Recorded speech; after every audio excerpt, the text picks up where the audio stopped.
बिस्मिल्लाहिर्रहमानिर्रहीम, अस्सलामुअलैकुम, welcome to my YouTube channel. अगर आपके पास घर में थोड़े से आलू हैं और 2 अंडे मौजूद हैं तो झटपट से रेसिपी तैयार कर लीजिए। बहुत ही क्रिस्पी, बहुत ही यमी और डिलीशियस। लेकिन ये आपको रेसिपी ज़रूर पसंद आएगी। तो चलते हैं रेसिपी की तरफ। तो यहाँ पे मैंने सबसे पहले आधा किलो आलू लिए हैं और आधा किलो आलू को मैंने जो है ना फ्राइज़ की शेप में जो है कट कर लिया है। तो देख सकते हैं आप, इस तरीके से इसको कट कर लेना है। तो यहाँ पे मैं आपको जो है ना कटिंग करके दिखा रही हूँ इसकी। इस तरीके से आपने कट कर लेना है और अब इसको कटिंग करने के बाद अब इसको हम अच्छे से वॉश कर लेंगे। और वॉश करने के बाद हम इसको जो है ना स्ट्रेनर में रख देंगे ताकि इसका सारा पानी जो रिलीज़ हो जाए। बस इस बात का ख्याल रखना है कि आलू को वॉश करने के बाद अच्छे से इनको ड्राई कर लीजिएगा ताकि बाद में ये पानी ना छोड़ें। और देख लीजिए अच्छे से ड्राई हो चुके हैं। और अब मैं यहाँ पर जो है ना 2 अंडे ऐड कर रही हूँ। यहाँ पर 2 अंडे मैंने ऐड कर दिए हैं। और अब मैं यहाँ पर ऐड करूँगी कुछ मसाले, जैसे मैंने लिया है 1 टीस्पून भरकर कुटी हुई लाल मिर्चें, 1 टीस्पून नमक, 1 टेबलस्पून भरकर पिसी हुई लाल मिर्चें और ऐड करी यहाँ पर 1 टीस्पून चाट मसाला पाउडर। साथ ही मैं यहाँ पे चॉप्ड हरा धनिया ऐड कर रही हूँ। तो यहाँ पे आपने हरा धनिया लाजमी ऐड करना है, इससे जो इसका फ्लेवर है ना बहुत ज़बरदस्त आएगा। और यहाँ पे अब मैं इसको मिक्स कर रही हूँ। बस आप लोगों से रिक्वेस्ट है कि जो मेरे चैनल पे न्यू आए हैं मेरे चैनल को सब्सक्राइब करें, वीडियो को लाइक और शेयर करें अपने फैमिली फ्रेंड्स में, ताकि वो भी इस आसान सी रेसिपी को बना सके और अपने घर में एंजॉय कर सकें। तो देखिए यहाँ पर मैंने इसको अच्छे से मिक्स कर लिया है। और अब मैं यहाँ पे ऐड करूँगी 1 कप बेसन। बेसन को मैंने पहले छान लिया था, वो यहाँ पर मैंने ऐड कर दिया है। और अब मैं साथ ही यहाँ पर ऐड करूँगी आधा कप मैदा। बेसन हम पूरा 1 कप डालेंगे और मैदा हम आधा कप लेंगे। और अब मैं इसको अच्छे से यहाँ पे मिक्स कर लूँगी। अगर आपको लगे कि बेसन की आपको नीड है तो आप बेसन की जो क्वांटिटी है वो 1 कप के करीब ही रखिएगा, इससे ज़्यादा मत रखिएगा। अगर अगर आपको लगे कि अच्छे से कोट नहीं हुए हैं तो फिर थोड़ा सा बेसन आप और ऐड कर लीजिएगा। तो यहाँ पर जो है ना 1 कप के करीब बेसन से ही अच्छे से कोट हो गए थे। थोड़ा सा नमक मैंने यहाँ पे और ऐड किया है। और अब मैं यहाँ पे ऐड कर रही हूँ 1 टेबलस्पून भरकर कुटा हुआ धनिया। तो धनिया आपने जो ना बिल्कुल बारीक नहीं लेना, दरदरा सा लेना है। इन टिप्स और ट्रिक्स को ज़रूर फॉलो करेगा। और यहाँ पर देखें अच्छे से इसको मैं मिक्स कर रही हूँ।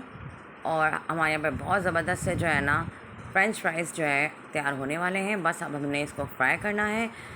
लेकिन आपने अभी कहीं नहीं जाना है, क्योंकि अभी मैं आपको इसको फ्राई करने का तरीका भी बताऊँगी। अगर आप ये स्टेप नहीं दिखेंगे मेरा, तो आपके जो फ्रेंच फ्राइज़ हैं वो सख्त बनेंगे। तो आपने यहाँ वीडियो को इसका बिल्कुल नहीं करना है।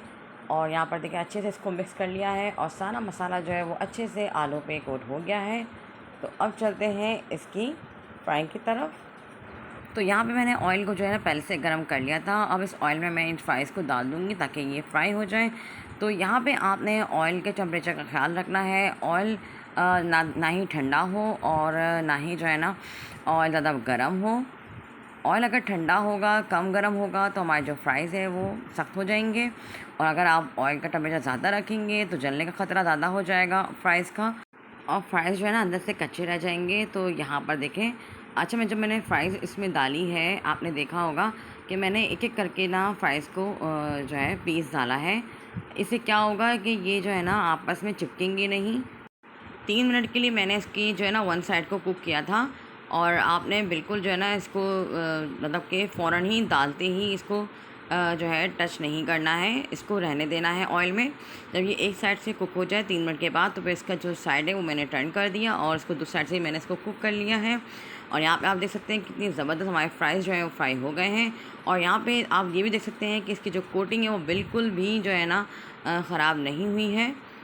और देखिए जनाब, ये हमारे फ्राइज़ जो है फ्राई हो गए हैं। और यहाँ पर मैं इसी स्टेप को फॉलो करते हुए सारी फ्राइज़ को जो है फ्राई कर लूँगी यहाँ पर। और यहाँ पर ये हमारे ज़बरदस्त से फ्राइज़ जो है ना फ्राई हो रहे हैं। और आपने मेरे इन्हीं स्टेप्स और इन्हीं ट्रिक्स को जो है ना फॉलो करना है ताकि आपकी रेसिपी भी ना बिल्कुल मेरी तरह ज़बरदस्त बने।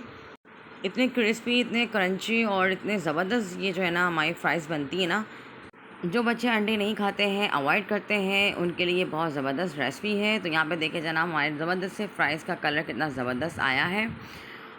ये जो रेसिपी ना ये लंच बॉक्स के लिए बहुत ज़बरदस्त है। बच्चों को आप लंच बॉक्स में बना कर दीजिए।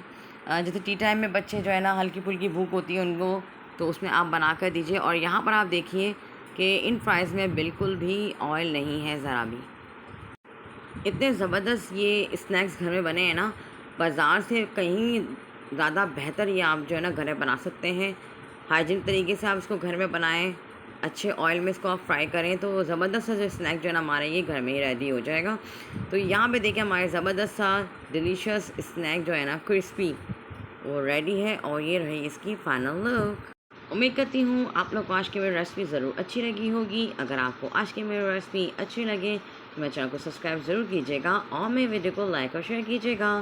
मिलते हैं आपसे फिर किसी और वीडियो में, तब तक के लिए अल्लाह हाफ़िज़।